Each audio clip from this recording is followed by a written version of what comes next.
Hey, good morning, everybody. My name is Kenneth. I am Pastor Don's son, and I'm going to talk about today, which is the Saturday before Easter.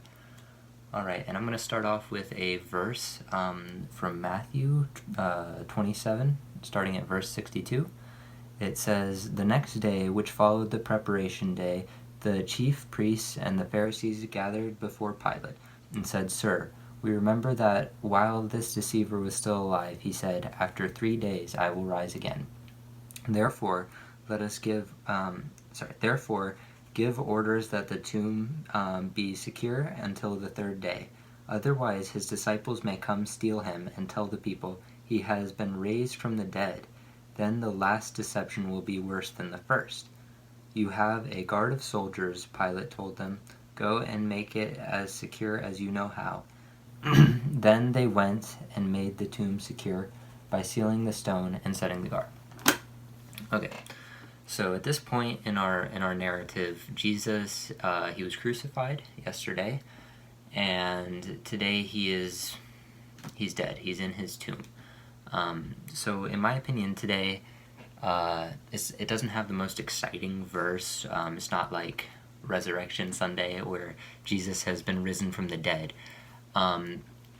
But after digging a little bit deeper, I think it really does have a very important meaning, or at least important story, which is the importance of waiting and reflection.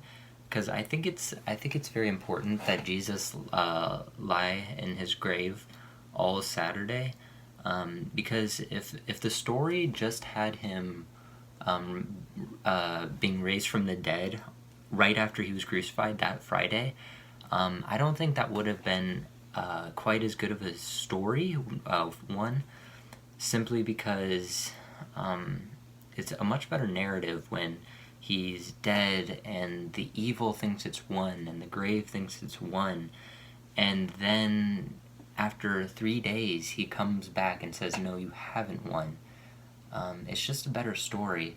And then second of all, I think it was really important for the apostles and everyone around Jesus to reflect and have that time to look back and say, man, after he's dead, they probably missed him a lot, and they had that time to just look back and say, man, Jesus was incredible, and he really was Lord and Messiah.